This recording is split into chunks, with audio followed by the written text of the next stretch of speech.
So I'm delighted to welcome you here this morning, this beautiful wintry morning. I am in Annapolis, Maryland, and I'm on sort of a point of land that's surrounded by two bodies of water. They actually come together, two branches off of a Y, if you can imagine. So there's water on either side of us, and I'm most delighted to be here and hold this space with this stunning oak tree behind me. And I've invited in the teachings and poetry, primarily of Thich Nhat Hanh and the poet Mary Oliver, who will illuminate how teachers such as this tree can help us in times of despair. So the focus of today is navigating hard times through 3 steps to peace. And it's in honor of my friend Susan in LA, who had to evacuate due to the fires, and really in honor of all those who are navigating really challenging times these days. So we'll begin with a meditation. We'll spend the first part of our class in meditation. Then we'll do a stretch, stretching the body. Then we'll have a Dharma talk. And then we'll do some movement led by Emily. And then we'll have time for back and forth Q&A and discussion. So that's the flow of the day. I'm so glad you're with me again. I'm Laurie Cameron. I'm a meditation teacher and author and facilitator of deep retreats and corporate programs, and just delighted to be here in Sangha, in community with you. So I just want to begin with the way I begin every day, and that's with a gatha or poem from my teacher Thich Nhat Hanh. He died in January 2 years ago, and I just love to honor him, and I'll honor him with his teachings, but also with this gatha, which goes, waking up in the morning, I smile. 24 brand new hours are before me. I vow to live in each moment and to look to all beings, including myself, with the eyes of compassion. So I vow to live fully in each moment and to look to all beings with the eyes of compassion. So let's begin our practice. I'll start with inviting the bell. This bell comes from the Plum Village Monastery in France. And Thai teaches us to use the bell, to invite the bell, to have the sound and the reverberation of the bell bring us home to ourselves, to our true nature, our bodhisattva nature. So I invite you to do the same as you hear the sound of the bell. Just listen to it all the way to the end and let it carry you right into your heart center.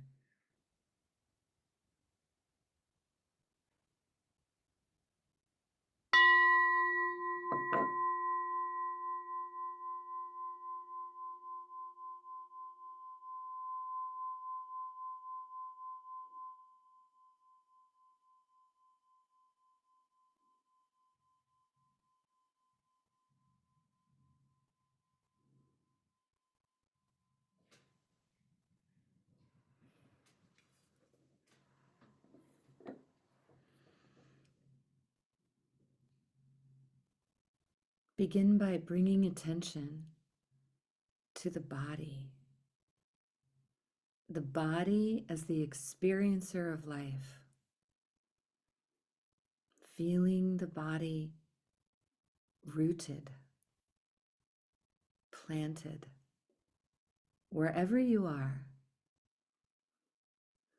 You might bring attention to the soles of the feet, resting on the floor. If you're outside, and whatever weather elements might be there with you, feeling the earth beneath your feet.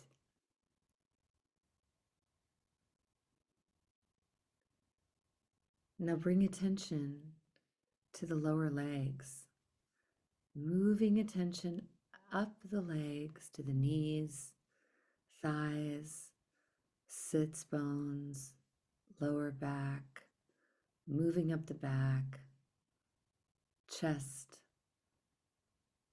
shoulders, neck, head, eyes, mouth.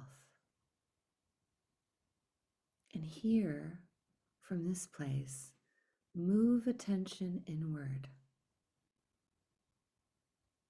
So we actually move attention from the head space where we spend so much time and move it down into the heart area.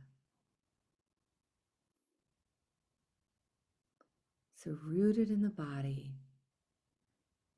we bring awareness and attention to the heart space.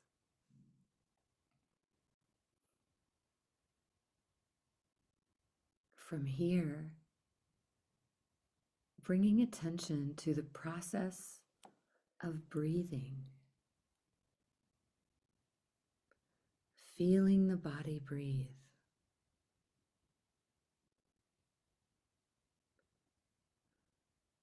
We're tuning in with intention to the felt sense of breathing.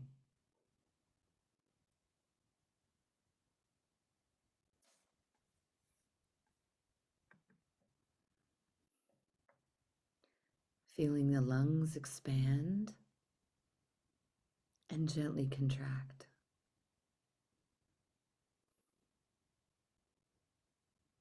The rising and falling of the abdomen.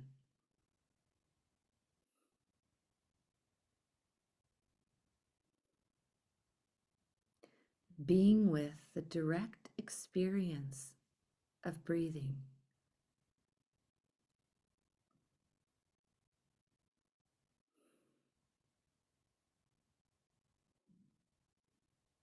Using Thich Nhat Hanh's mantra, breathing in, I know that I'm breathing in. Breathing out, I know that I'm breathing out.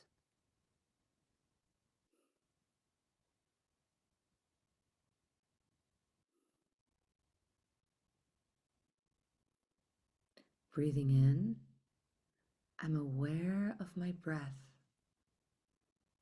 Breathing out, I smile to my breath.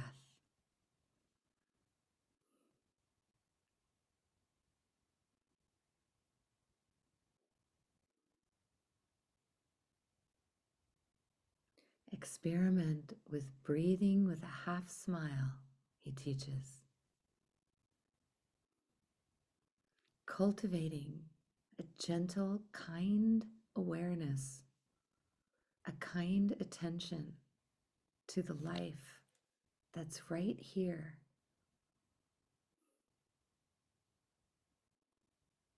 We practice in these very simple moments.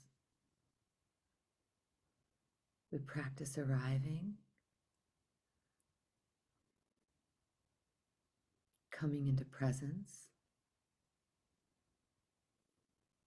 and cultivating a heart of compassion.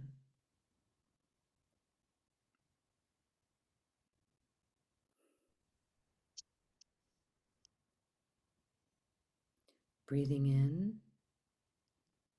I'm here.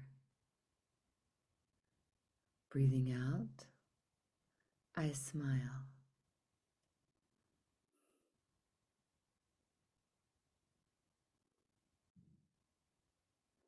You might invite even more relaxation into the body, softening the shoulders, relaxing the jaw, softening the hands.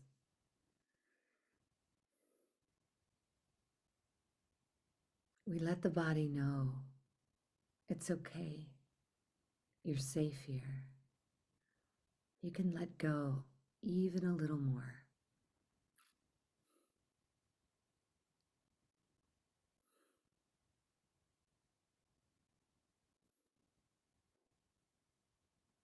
bringing attention back to breathing, feeling the dignity of the body, maybe rising up just a little, bringing alertness into the spine, but not stiffness, just rising into the dignity of who you are, inviting in the reverence for being alive, for the beauty and sacredness of your very essence, your being, right here, right now. Alert, sturdy, and strong, like a wise old oak tree. You might open your shoulders just as the branches extend, raising your head, your chin just a little,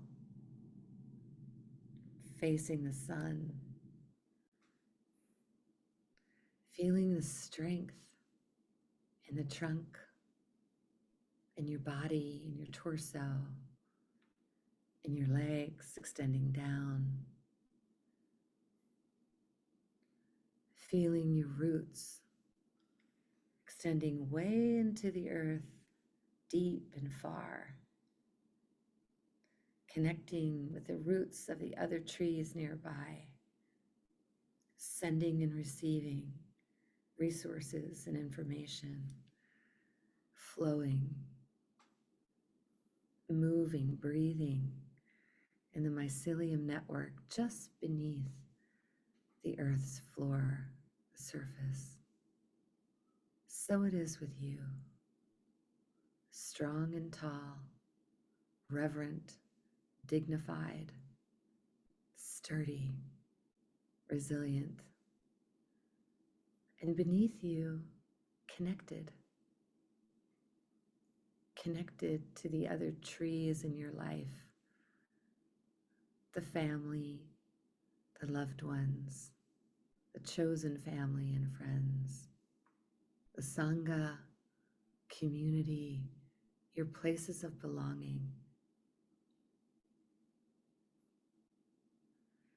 Relaxing back into that awareness, feeling the truth of your being and your belonging.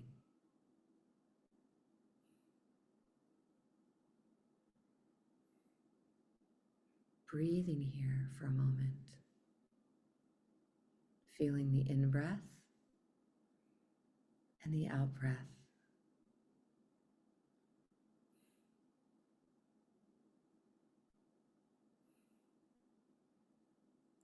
Fully alive, strong, dignified, reverent, sacred, just like the wise oak tree in an ecosystem, a community, interdependent with the sun, the rain, the air you breathe, the food that the farmers grow for you, the services that the local governments and larger governments provide, the kindness extended to you by people that care. We are. We are interconnected, just like the tree standing for 100 years on the land behind me, just like the forest, the streams, the mountains. So we breathe here.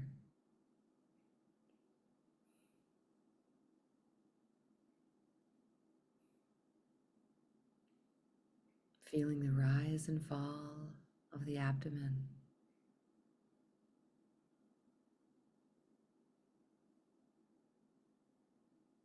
The exchange of oxygen and CO2.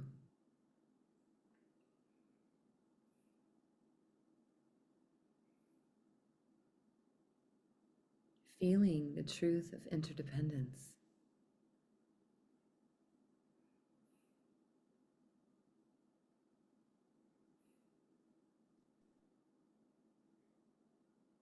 Allowing the body to be breathed, resting back into spacious awareness, into the field that's all around you. You, the tree, the birds, everything that's teeming with life. It's held in a field of open, spacious love.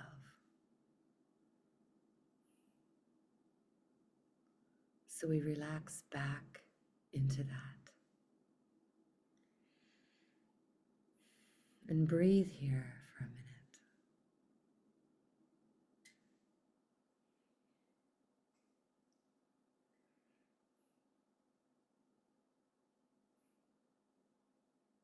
Allowing the spaciousness to not only be around you, but also within.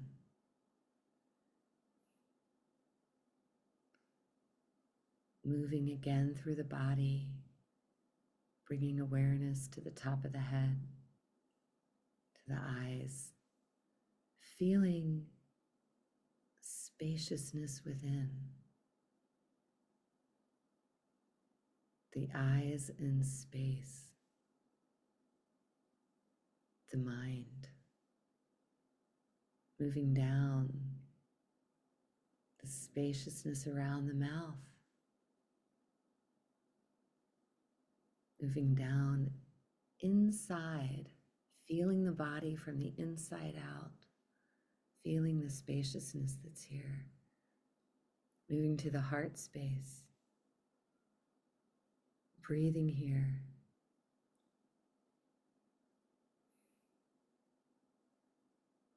Beginning to feel the boundaries from the skin, the borders of your body, and what's around it. Feeling that falling away, using imagination, just feeling that spaciousness around you and within you merging, truly resting. Resting in that field of divine love, of which you belong, of which you are. Relaxing back, resting here.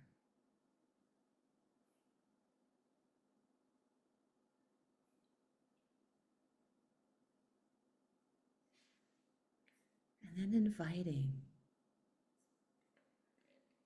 whatever needs to come forward, whatever needs attention, to emerge right here, to come into the foreground of your awareness.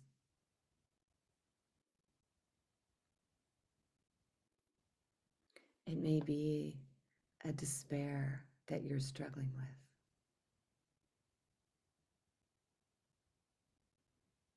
It may be a sadness or grief.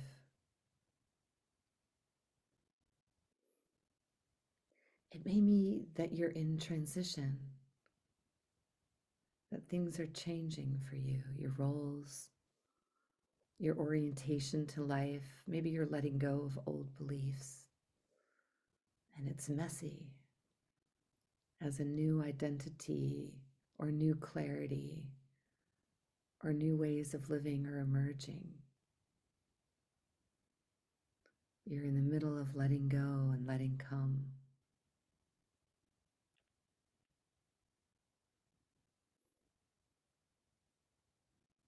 Maybe a child is growing up.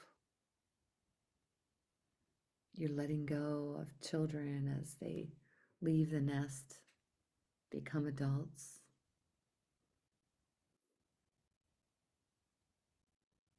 Maybe it's aging. Maybe you're letting go of what you used to be able to do, skiing that fast mountain, running a 5K, remembering where your keys are, just recognizing this body changing,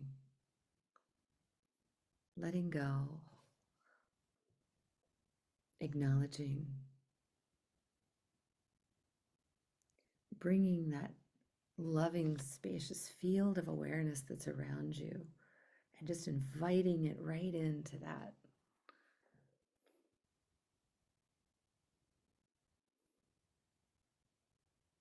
Maybe there's a fear, a deep fear here. Will I live into my potential? Will I serve enough for the right people? Or am I enough? Is there the trance of unworthiness that comes up, that foregrounds? Am I doing enough? We make space for all of these fears and worries that tend to get buried. And we allow them to come to the light and be held in a space where the strong oak tree is and where you are, the truth of your dignity, larger than that fear, larger than that suffering, that pain. Yes, this belongs. This too belongs. So we breathe here. We sit, we stay, we heal together. Notice if you're restless, want to move through it, get to some action items. Just come back, begin again, holding, being spacious awareness for whatever's hard, for whatever's challenging.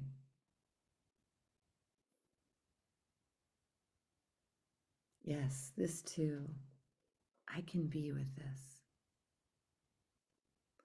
this river of impermanence, this true nature of change, this loving and losing, this growing and evolving. It's all being held in a field that contains both self-compassion and joy.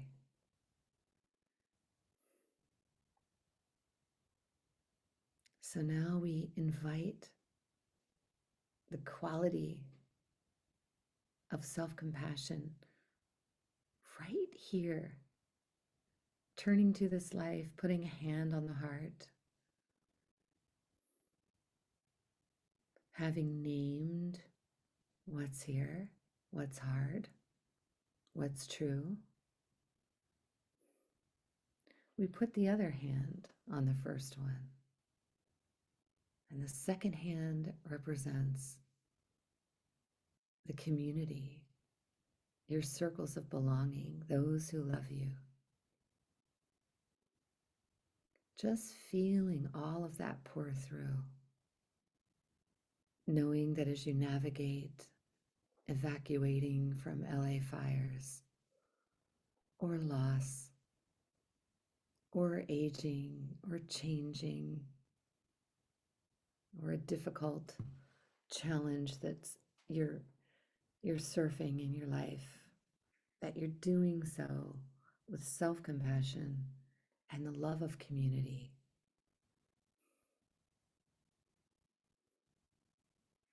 And in that top hand, you can press it a little further.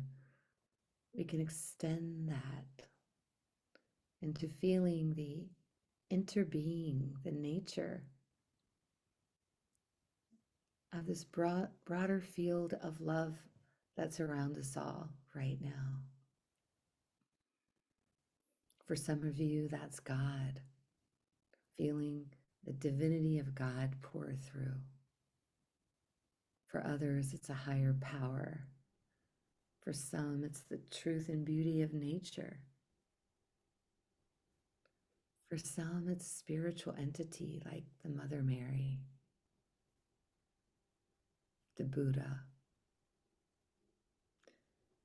However you see that source of love outside of yourself, bring that in right now. Just open the heart to receive.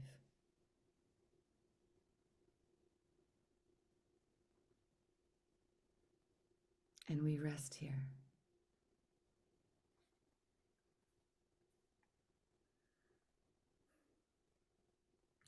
Resting in loving awareness.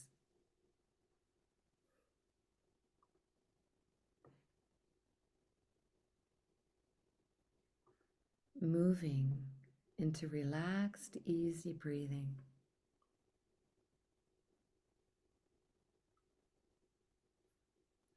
Resting in the field of open, spacious, loving awareness that is who you are and what is all around us.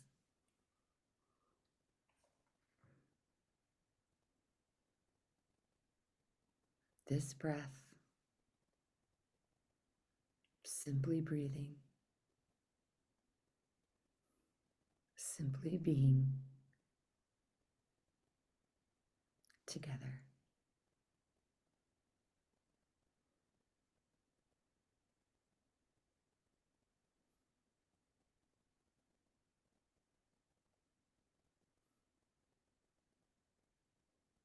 These few words are enough. If not these words, this breath. If not this breath, this sitting here, this opening to life we have refused again and again until now. Until now.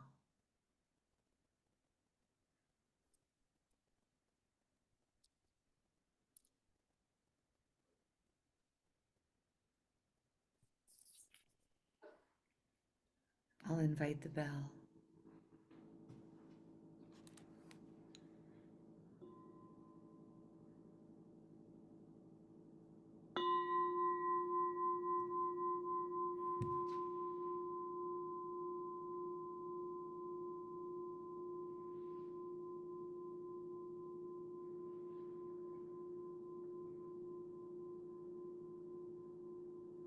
Slowly opening the eyes,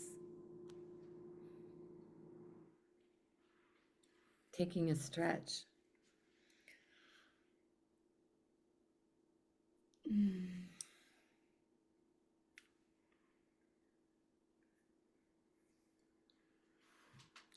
I'll put on my glasses. You can stand if you like. Twist your spine right and left. Look out your window. Take a sip.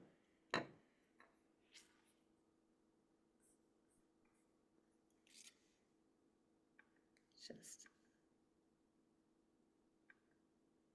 so good to be with all of you here. If you joined after we started and we haven't met yet, I'm Laurie Cameron. I'm so delighted to be here.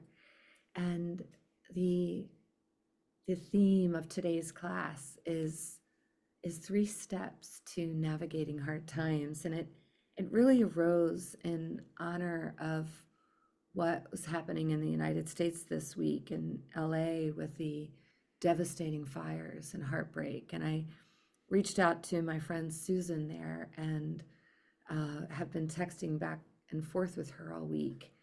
And there was a moment when she said, I'm in the car. I'm driving east. I evacuated this morning, and just sharing with me her fear, just the full fear that she felt in her body, something that she's never known, packing her animals into her car and driving, and then staying with her through text this week and communication and just supporting her. And she said, what do I do? How can you help me? And that's really been the birth of today's class. And so I turned to my teacher, Thich Nhat Hanh, and went back to one of his oldest books, one of the earliest books. He's written over 100, but one of the first is The Miracle of Mindfulness. And what I love about this book is it's very foundational. It's the essence of the Buddha's teaching.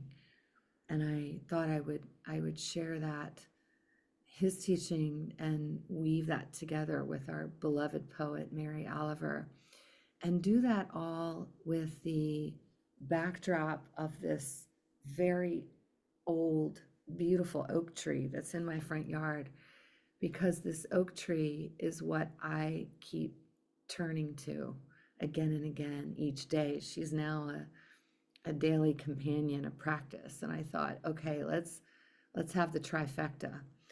We've got Thich Nhat Hanh, Mary Oliver, and the oak tree. And so Thich Nhat Hanh writes about being in overwhelm. And he said that in his book Miracle of Mindfulness, and also it's written again in Present Moment, Wonderful Moment, that when we are in moments of overwhelm, it's possible to get stuck. We get so stuck in the strong emotions that wash over us. And he uses the metaphor of mud. We get stuck in the mud. And the hardest thing, he writes and teaches, is to practice not allowing ourselves to be overwhelmed by despair. And this was really essential for me when I was downsizing my home, selling it, donating all these things that I've collected from living in 3 continents, and then sending my daughter back off to school on the West Coast. And it was really, really, it was easy to slip into grief and despair. It was touching into when we feel grief, it's not just that grief, right? It opens up the portal of grief into griefs lived in earlier times, opening the grief of losing my brother Johnny, my brother Mark, my parents, like all of that just gets opened up again. And so in those moments, when we just see suffering everywhere we look, Thai teaches, we look at that suffering as the mud that can help us actually generate joy and happiness. He teaches the contrast. Without suffering, there's no happiness. Without the despair, we don't feel joy. Without the left hand, we don't have the right. Without darkness, we don't have light. So he actually teaches us to not discriminate against the mud. We have to learn how to name and step into and be with our own suffering. He teaches us to embrace and cradle our suffering and the suffering in the world with a lot of tenderness. He said that when he was in Vietnam during the war, it was difficult to see his way through the dark and the heavy times, and there was the destruction that just tended to go on and on forever. Every day, people would ask Thai if he thought the war would end soon. And it was really difficult for him to answer because there was no end in sight. But he said, I knew if I said I don't know, that would only water the seeds of despair.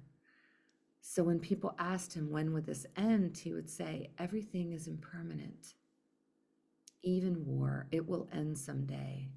And knowing that, they would just turn back to the present moment, just concentrate on the here and now, just bring attention and awareness to what is right here, like this tree, like this sun, like the snow blanket on the land here in the Mid-Atlantic region.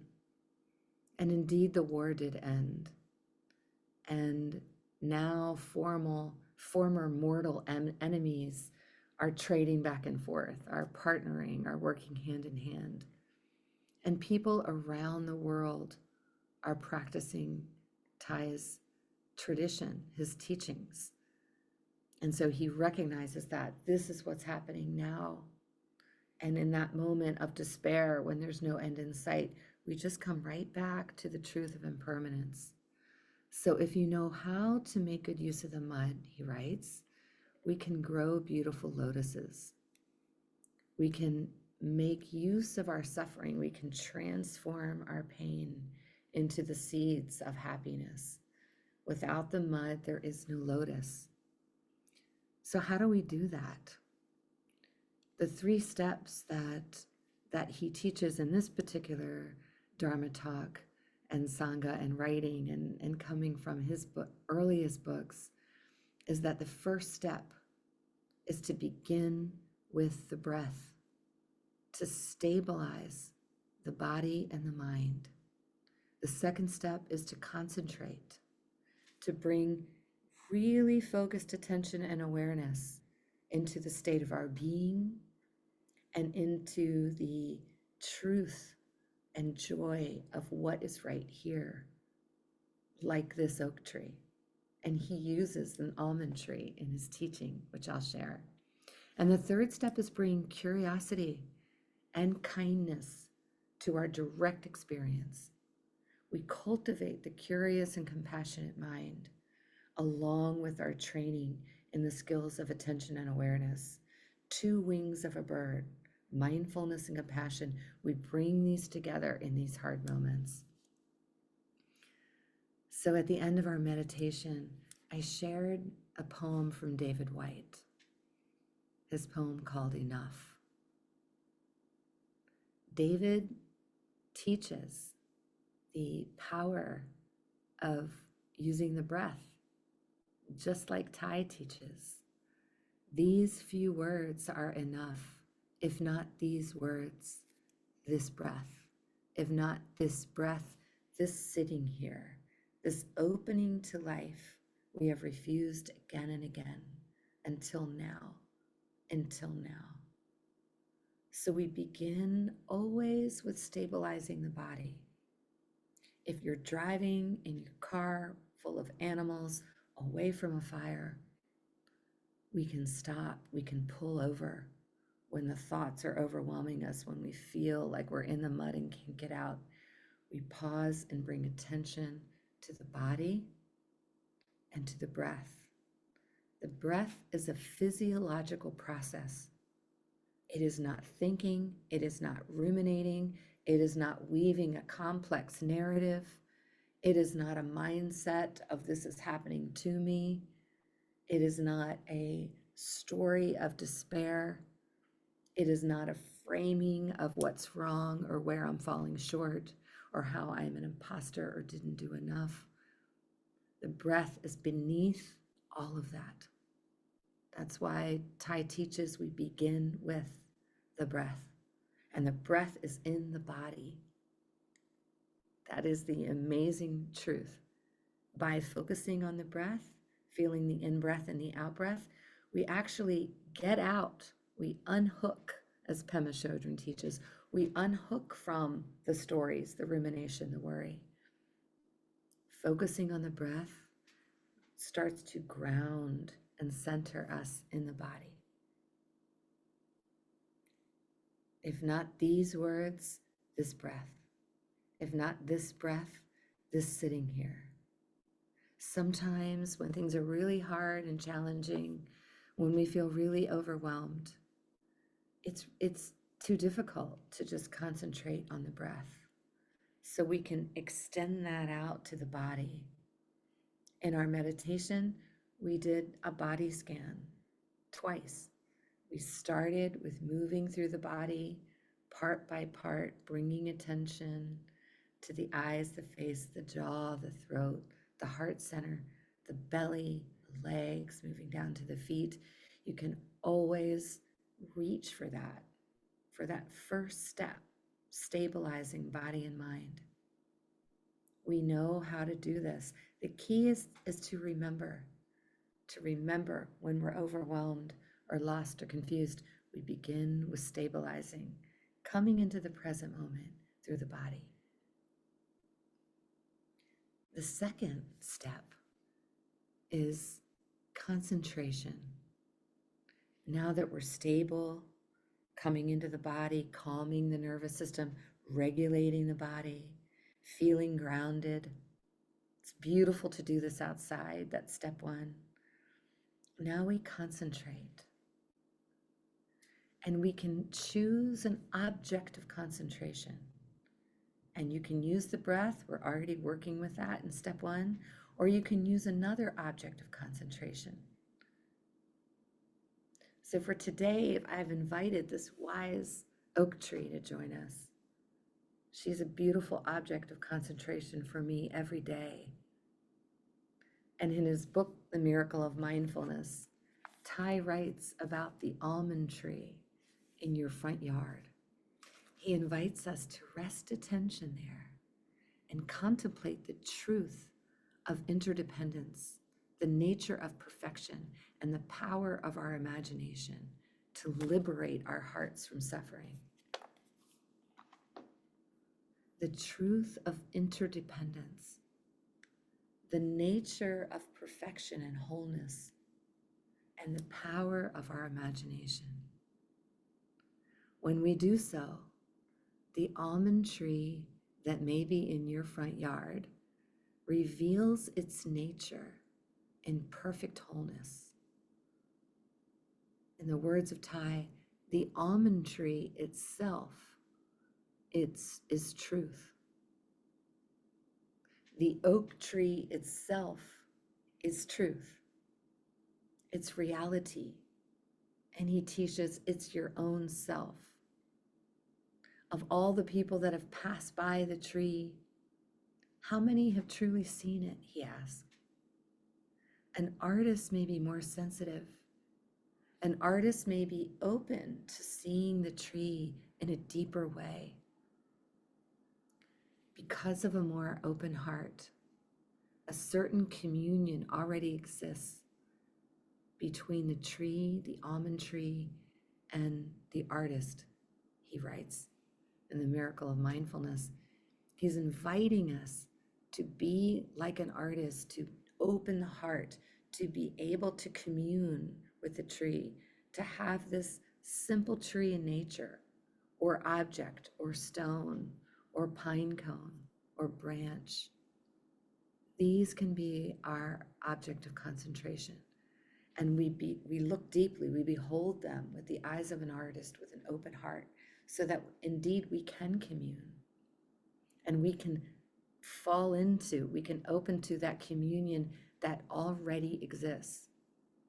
That's the interdependence, that's the inter-R. He writes that when the heart is not clouded, we are able to enter into communion with the tree. The almond tree will be ready to reveal itself to you in complete wholeness. And he's teaching that tree is you. It's a mirror. So in times of hardship or sadness or heartbreak or despair, when we feel lost, when we're not sure of purpose, we take that and move into that step two, that concentration, that deep attention to an object, and often one in nature works well, that allows us to receive that communion and that reflection of the nature of perfection, of our wholeness. Just like the tree is regal and dignified and sacred in its wholeness, so are we, so are you.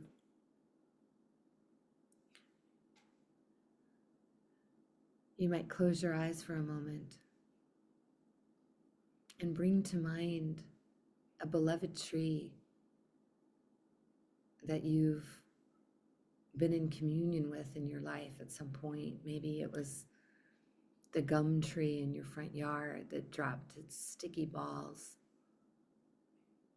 Maybe it was a cypress tree you saw on a trip in Italy. Or maybe it was the oak tree in your own front yard.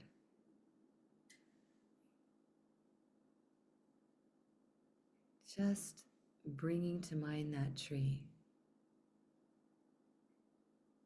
beholding it, concentrating, opening the senses in your imagination. Do you remember the smell of that tree?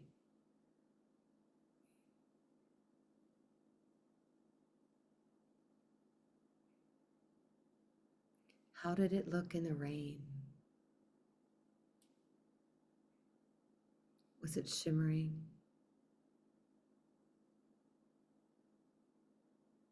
Glistening?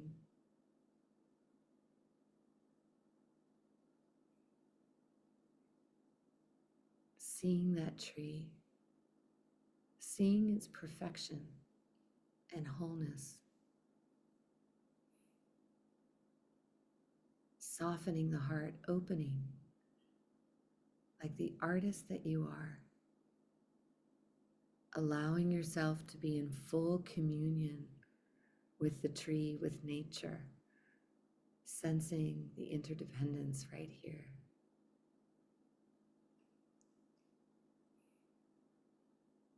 Grounding and centering,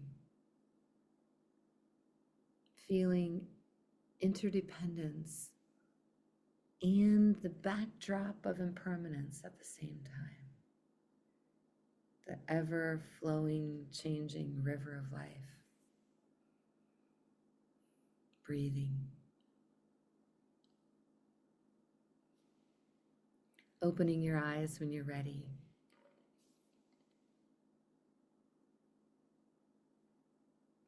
Ty writes that what counts is your own heart. The almond tree will be ready to reveal itself to you in its complete wholeness. To see the almond tree is to see the way through whatever's challenging, the way through the 10,000 joys and 10,000 sorrows. And in her book, Upstream, our beloved poet Mary Oliver also writes to come into the present through concentration. Same teaching. The truth of interdependence and imagination. She says, do you think there is anything not attached by its unbreakable cord to everything else?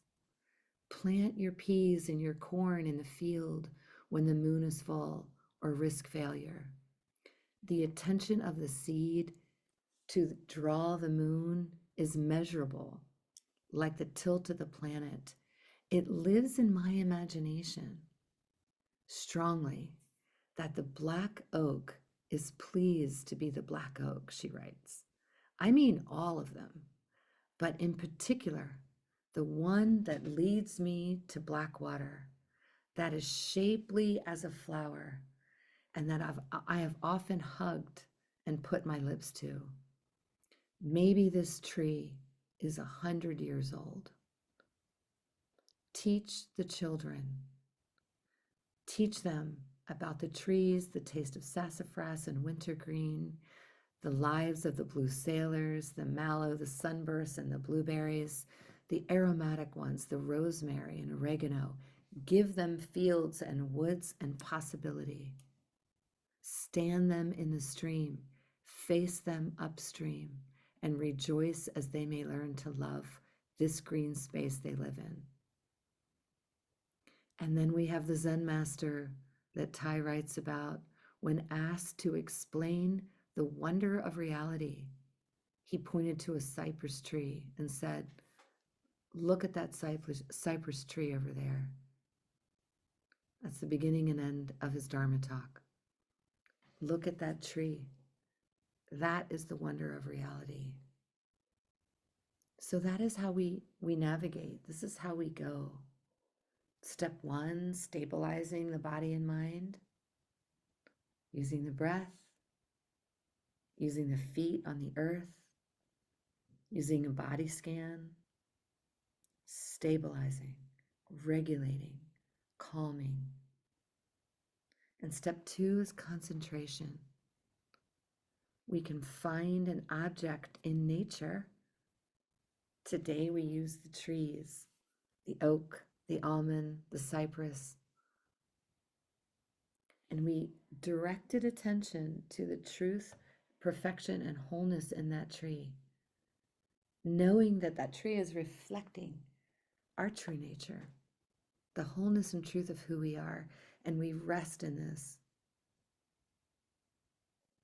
And it is then we move into step 3. Step 3 is bringing that curiosity and kindness to whatever experience we're in right now. Note that we didn't start with that. We didn't pull over in our drive away from the LA fires and stop and just feel the despair of the anguish and the loss and the fear. We didn't go right into that. There were 2 steps before it, and those are essential. And that is the power of mindfulness. That is the power of cultivating skills. That is the power of the Dharma teachings showing us the path. So first we're stable, and then we're anchored, concentrating. We see the reflection of our own dignity and our own power. And then we can open to our direct experience with curiosity and kindness. Then we turn attention inward, going back into that heart space and asking, okay, what's here? We sense emotions, the somatic signals of emotions, the physiological sensations. They're not thoughts. We sense into what's here and we name them. Ah, fear, my heart's pounding. I'm white knuckling on the steering wheel. I'm gripping. My hands are sweaty. We can name what this body, this human being is experiencing. And then we bring compassion to that. It's like a dance of mindfulness and compassion, the wings. We bring tenderness and kindness, not judging, not pushing away, allowing all of it to be here. And then we can investigate even further. What's underneath that? Oh, I'm afraid I'll lose my house. I won't have a place to live. I'm worried for the neighbors. We just keep going with that rooted, grounded tree that we've established connection to right there. And then we enter in a little deeper. I do this by automatically putting my hand on the heart. You can do this now with me, closing the eyes, hand on the heart. In our longer practice, we put the left hand on top of the right. And just breathing here. Recognizing, allowing, investigating, and bringing in a nurturing self-compassion. Yes, this is challenging. This is hard. Yes, you're not the only one fleeing from this tragic fire or sending a kid off to school or retiring or moving away from home. Whatever it is, we connect to our shared common humanity in this 3rd step, bringing in self-compassion, knowing we're not alone. This too is part of the human experience. This too shall pass, said Tai to those who said, when will the war end? This too shall pass, but in the meantime, we hold our despair, our sadness, and our pain with kind curiosity and compassion. We rest back into the truth of belonging to a community of practitioners, of neighbors, of our many circles of belonging. We are not alone. We rest into that.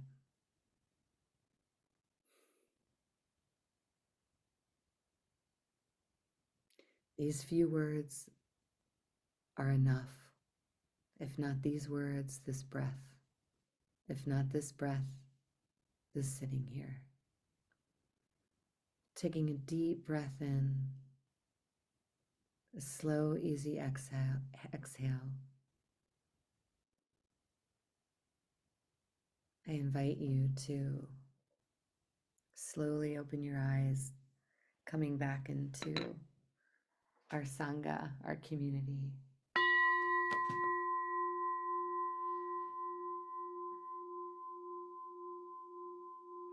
You are sitting in the lap of the earth, and over your head are trillions of stars. If you can sit and see that, what else do you need? Another Thich Nhat Hanh piece of wisdom. So I am so happy to welcome Emily. Emily will guide us in a few moments of movement. We'll have just a few minutes to stretch the body. You might take care of anything you need to in this little body break, and then we'll come back to hear your reflections and insights and questions for some Q&A and sharing. Thank you so much, Laurie.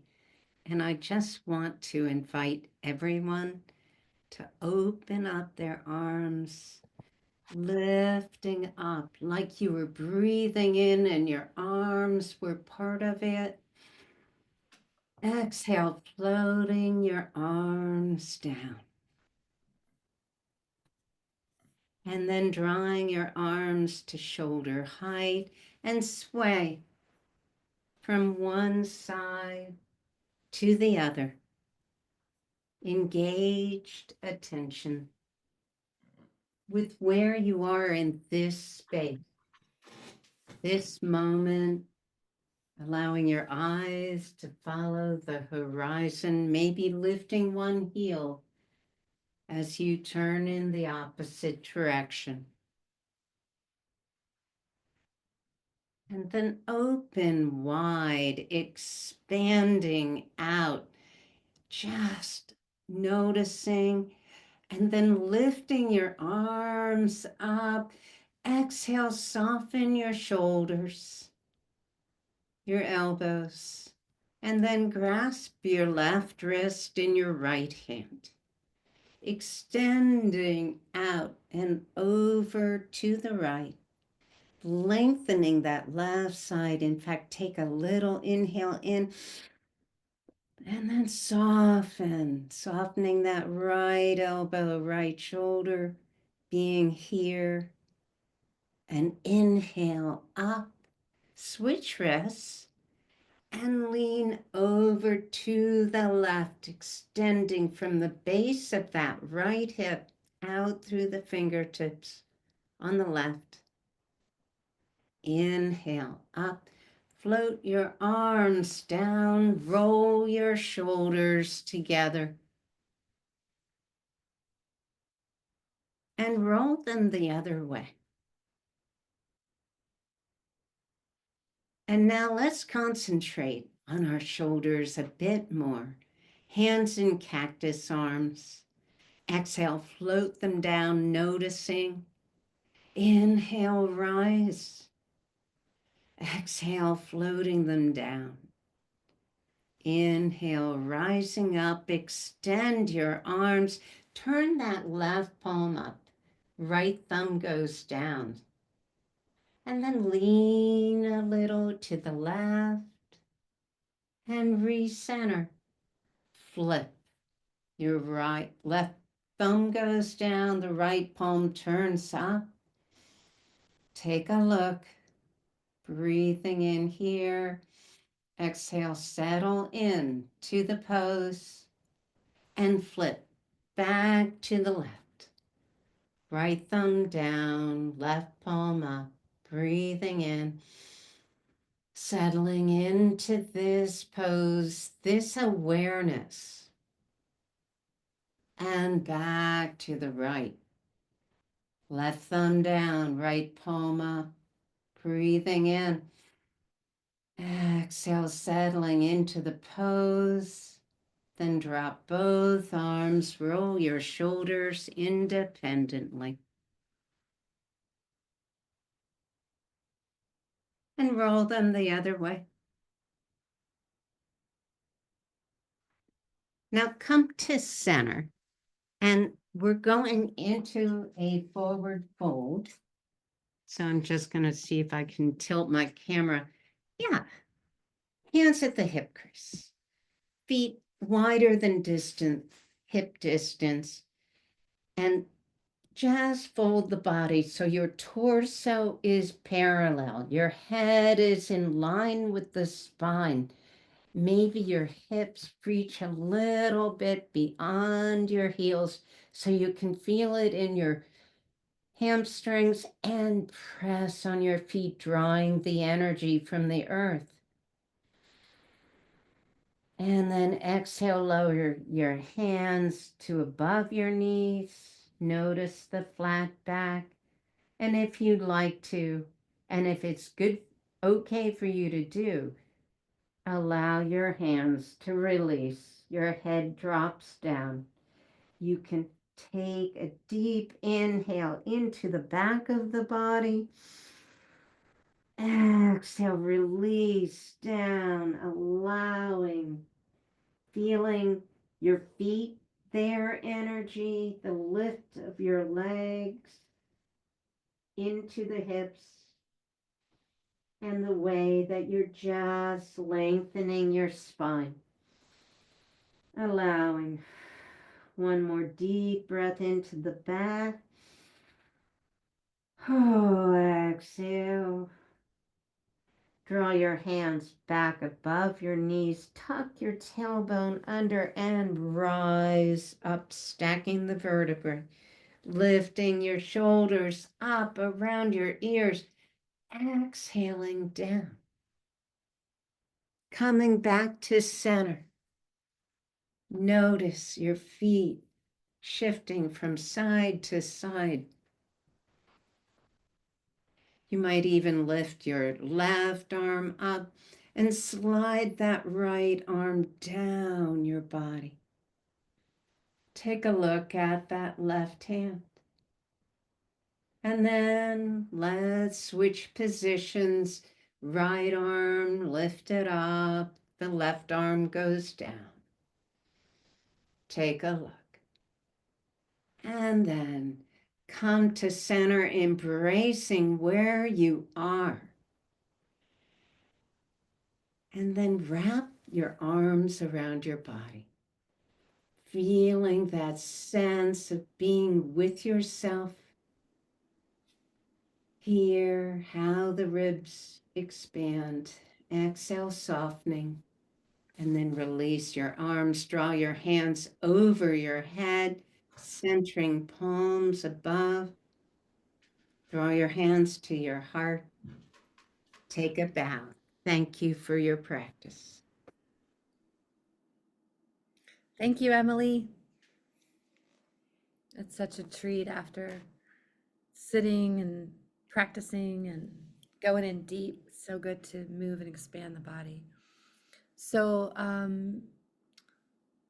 we're going to move into some Q&A.